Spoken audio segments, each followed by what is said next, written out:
আমরা আজকে ঘুরবো বাগেরহাট জেলার বিভিন্ন দর্শনীয় স্থান, তার মধ্যে আছে Chandramahal eco park, Sundarban resort, ষাট গম্বুজ মসজিদ এবং আরও আছে হামজান আলী রহমতুল্লাহ আলাইহির মাজার। তাছাড়া আরও যাবো আমরা মানিকগঞ্জ ব্রিজ, দড়াটানা ব্রিজ সহ অন্যান্য স্পটে যাব। তো আপনারা আমাদের সাথেই থাকুন।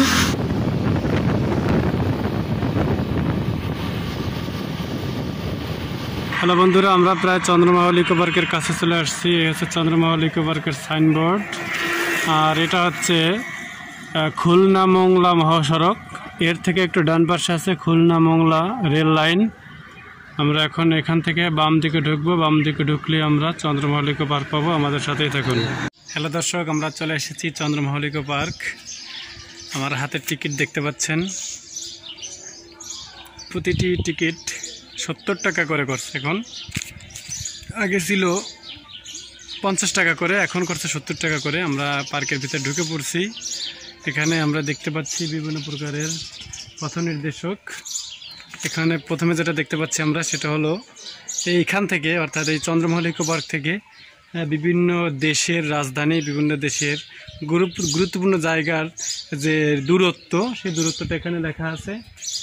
এবং এখানে কিছু কৃত্রিম বিষয় তৈরি করা হয়েছে, যেমন আছে গরু আছে, তারপরে ওই পাশে গরুর গাড়ি আছে। এ পাশে আমরা যদি একটু দেখি, একটা কুমির আছে কৃত্রিমভাবে বানানো, প্লাস কুমিরের উপরে কচ্ছপ উঠে বসে আছে, এটা দেখতে পাচ্ছি। এবং টোটাল পার্কটা আমরা আজকে আপনাদের কাছে শেয়ার করব, কেমন আছে, কি আছে না আছে। হয়তো আমরা হরিণ বা এই টাইপের কিছু হয়তো দেখতে পারবো। তো আমরা সেদিকে যাব আস্তে আস্তে, দেখি কি অবস্থা। এবারে আমরা ঢুকবো হচ্ছে পানির নিচে যে রাস্তাটা আছে। দেখুন, এই যে নিচে একটা ব্রিজের মতো এবং নিচে একটু ফাঁকা বা নিচু জায়গা আছে, ওই জায়গার ভিতর থেকে ওই পাশে যাবো। অর্থাৎ এটাকেই বলা হয় যে চন্দ্রমহল ইকো পার্কে পানির ভিতরের দিকে রাস্তা। তো আমরা একটু সেখানে ঢুকবো, দেখি আপনারাও আমার সাথে আসেন। এই যে সেই বিখ্যাত পানির ভিতরের রাস্তা, দেখুন কৃত্রিমভাবে তৈরি করা। আমরা ঢুকে যাচ্ছি তার ভিতরে, এই সিঁড়ি থেকে নেমে। এটা হচ্ছে একটা আকর্ষণের কেন্দ্রবিন্দু। আমরা সকলেই বাড়িতে বসে বা অন্যান্য জায়গায় আমরা শেয়ার করি যে চন্দ্রমহল ইকো পার্কের রাস্তা আছে পানির ভিতর থেকে। এই যে দেখুন, আমি যেখানে এখন দাঁড়িয়ে আছি, এখান থেকে আমার উপরে, আমার মাথার উপরেও পানি আছে, এবং আমার পায়ের নিচে এবং ডান পাশে বাম পাশে সব দিকেই পানি আছে, যেটা আমরা বাইরে থেকে দেখলে ভালো বুঝতে পারি। এবার আমি এই পাশ থেকে যে উঠে যাব, এই পাশ থেকে উঠে গেলে অন্য পাশে আমরা দেখতে পাবো। তো দেখি কি অবস্থা।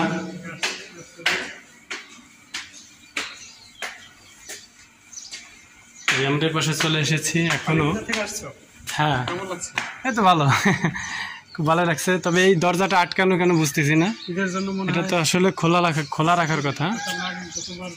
আমরা ইতিপূর্বে যখন আসছি তখন দেখছি এর ভিতরে অনেক কিছু আছে, অনেক বিষয় আছে যেগুলো আমরা দেখতে পারতাম, কিন্তু এখানে আজকে দেখছি আটকানো।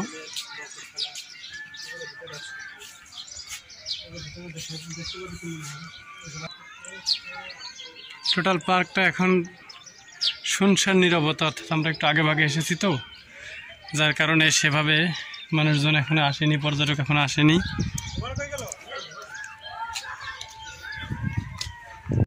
আমরা এবার এসেছি নদীর উপরে যে দোকান আছে সেখানে এসেছি। এই যে দোকান, এখানে অনেক কিছু খাবার পাওয়া যায়, এবং এই পাশে কিছু নারকেল গাছ আছে, কিছু দোকান আছে। আর বিশেষ করে আমরা কয়েক বছর আগে একবার আসছিলাম, তখনকার সময়ের এবং এখনকার সময়ের কিছু ডিফারেন্স বা পার্থক্য আমি খুঁজে পাচ্ছি। সেগুলো হচ্ছে, যেহেতু সময় বাড়ছে, দেশের উন্নতি হয়েছে, পর্যটন শিল্পের উন্নতি হয়েছে, সেহেতু আশা করছিলাম যে আমরা ইতিপূর্বে যা দেখে গেছি তার থেকে অনেক ভিন্ন কিছু দেখতে পাবো। তবে আশাহত হয়েছি যে আসলে সেরকমের কিছুই নেই। আসলে এটা যদি জানতাম যে আগের থেকেও খারাপ অবস্থা চন্দ্রমহল ইকো পার্কের, তাহলে হয়তো আসতাম না। কারণ একটা জাদুঘরের মতো ছিল সেই ঘরটা, এখন 10টা বাজে এখনও খোলেনি, জানি না তো খুলবে কি না। তারপরে নাগরদোলা আছে, তাও অকেজো। এরপরে ট্রেন আছে ছোটো বাচ্চাদের জন্য, তাও অকেজো। বিভিন্ন প্রকার রাইড আছে, সেই রাইডগুলো চালানোর জন্য 10টা বাজে এখনও কোনো প্রকারের লোক আমরা দেখতে পাচ্ছি না। তারা এখনও আসেনি, হয়তো বা তারা কী জন্য আসেনি জানি না, নাকি কর্তৃপক্ষের উদাসীনতা, নাকি সংরক্ষণের অভাব, আদৌ আমার বোধগম্য হচ্ছে না। যেহেতু ঈদের সিজন, ঈদের সময় অনেক পর্যটক আসে, তো আমরা এসে একটা মানে হতাশ হয়েছে আর কি, যে আমরা যদি জানতাম যে এরকমের বাজে অবস্থা আগের থেকে, তাহলে হয়তো আসতাম না। 70 টাকার টিকিট নিয়েছে, এটা অনেক বেশি হয়ে গেছে যা আছে ভিতরে তার তুলনায়। তো আপনারা যারা আসবেন তাদেরকে অনুরোধ করবো আপনারা একটু বুঝে শুনে আসবেন। আর জানি না সন্ধ্যার দিকে খোলে কিনা, সন্ধ্যার দিকে যারা আসবে তাদের জন্য এই রিসোর্ট কিনা বা এই পার্ক কিনা আমরা জানি না। তবে আমরা যারা সকাল ভাগে চলে এসেছি তাদের জন্য মনে হয় এটা আসলে সঠিক সময় হয়নি এবং সঠিকভাবে দেখার মতো সময় হয়নি। এখানে আমরা বিভিন্ন প্রকারের আম গাছ দেখতে পাচ্ছি, আম গাছের বিশাল এক সারি আছে, দেখি মন ভরে যাচ্ছে। এই যে দেখুন, বিভিন্ন প্রকার আম গাছে বিভিন্ন প্রকার আম হয়েছে, ব্যানানা ম্যাঙ্গো আছে, বিভিন্ন নামের, বিভিন্ন জাতের, বিভিন্ন প্রকারের সাইজের, বিভিন্ন প্রকারের আম আমরা দেখতে পাচ্ছি। এখানে আমের গাছ দেখতে পাচ্ছি এবং তার সাইডে একটা নৌকা দেখা যাচ্ছে, ভিতরে ঝিনুক আছে, কাঁকড়া আছে। বিশেষ করে আমার কাছে ভালো লাগছে এই আম গাছের সারি। চন্দ্রমল্লিকা পার্কে হ্যাঁ ময়ূর দেখতে পাচ্ছি আমরা, হ্যাঁ এই যে ময়ূর, হ্যাঁ সুন্দর সুন্দর ময়ূর দেখতে পাচ্ছি আমরা। এই যে ময়ূরের ব্যাক সাইড, এবং দেখি এই পাশে কি আছে, হ্যাঁ একটু ঘোরো, তুমি একটু ঘোরো ময়ূর, এই অনেক বড় একটা ময়ূর এবং তার পাখা আমাদেরকে দেখাচ্ছে ঘুরে ঘুরে। এটাই হচ্ছে ময়ূরের সৌন্দর্য, একটা বড় ময়ূর, একটা ছোট ময়ূর। এটা হচ্ছে ময়ূর, খুব ভালোই লাগলো। তবে ও মনে হচ্ছে যেন ঘুরে ঘুরে সবাইকে দেখাচ্ছে যে হ্যাঁ এটা হচ্ছে আমার পেখম, এটাই হচ্ছে আমার সৌন্দর্য।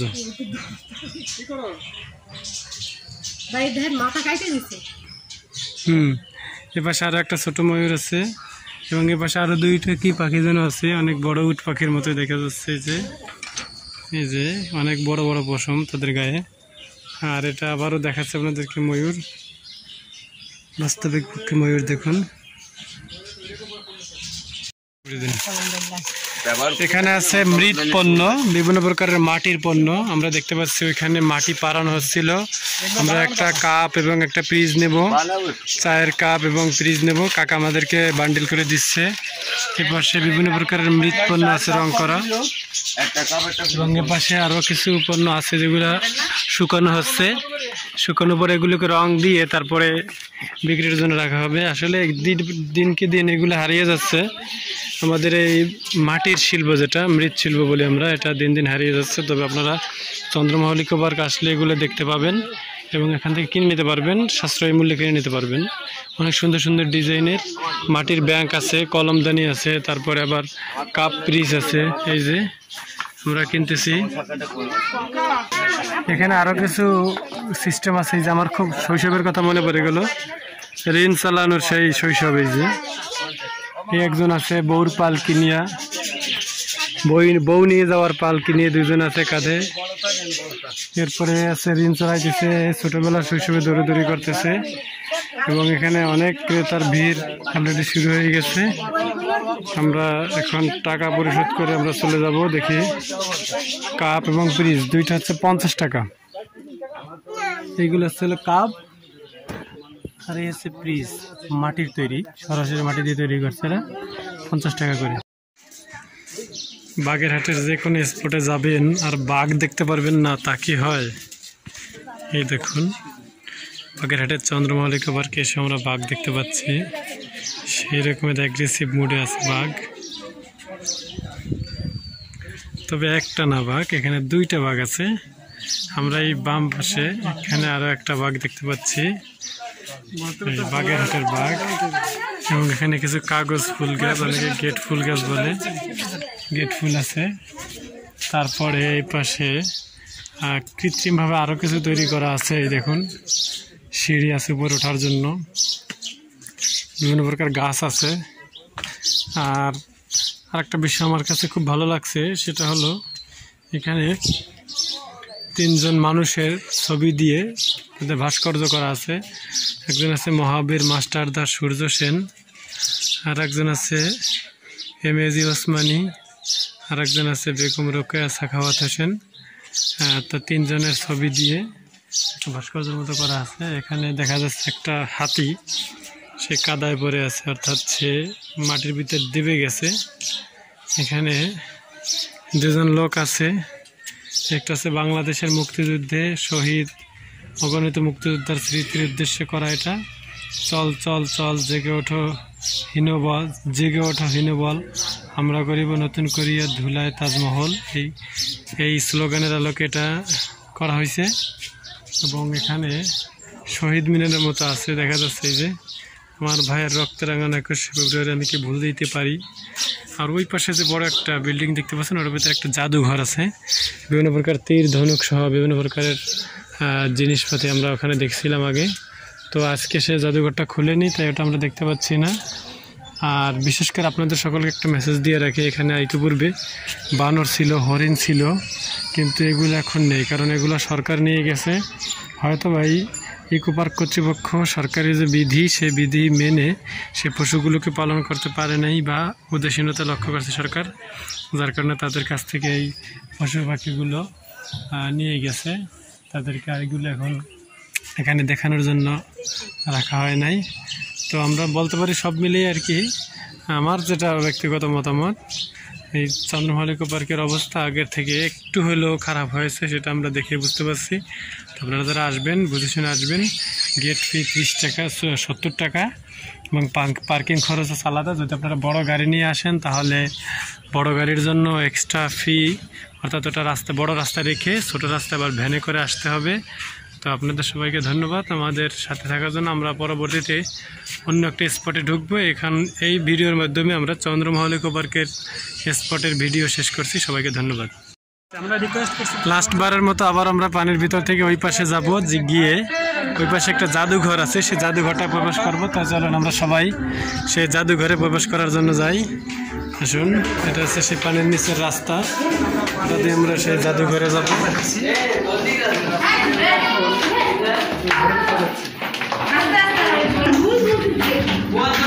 আমরা যাচ্ছি বিভিন্ন প্রকারের ঐতিহাসিক নিদর্শন দেখার জন্য জাদুঘরের ভিতরে।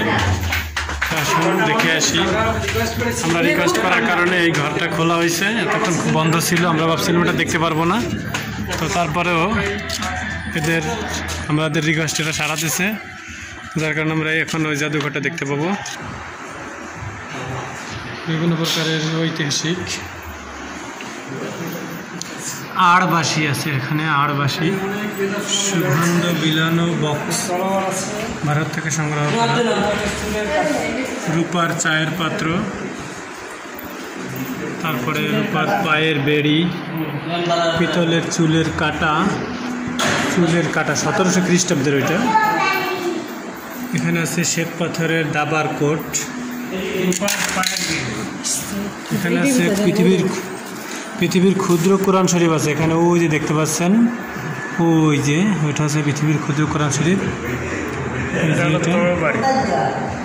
তরবারি আছে এখানে একটা। তারপরে এখানে আছে হস্তশিল্প নিদর্শনের অংশ কিছু আছে এখানে।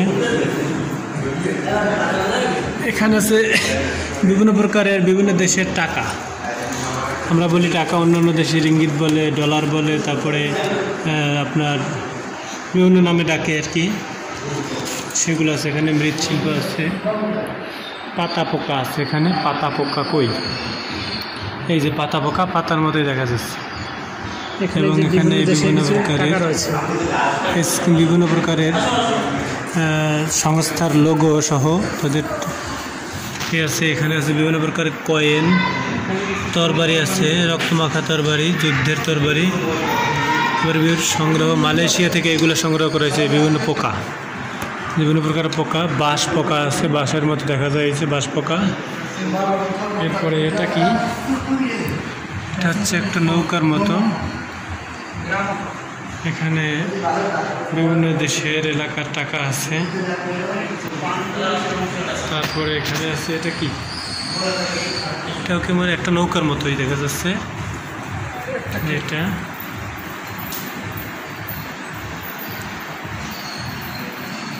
প্রাচীনতম গ্রামোফোন। এই যে এটা হচ্ছে গ্রামোফোন, এবং এই চন্দ্রমৌলিকা পার্ক রিলেটেড যারা আছে তাদের অনেকের ছবি, বিভিন্ন ইভেন্টের বিভিন্ন মুহূর্তের ছবি। এটা একটা গোলক, এখানে একটা ইউটিউব চ্যানেল দেওয়া আছে, এটা সাবস্ক্রাইব করে আপনারা দেখতে পাবেন। এখানে একটা খাট আছে, লেখা আছে খাটের উপরে বসবেন না, মানে শোয়া যাবে আর কি, খাটের উপর বসতে নিষেধ করছে যদিও, তার মানে শোয়া যাবে আমার মনে হচ্ছে যেটা আর কি। এরপরে উপরে বাসস্থান এবং দেখার কিছু নেই, বিধি উপরে ওটা নিষেধ।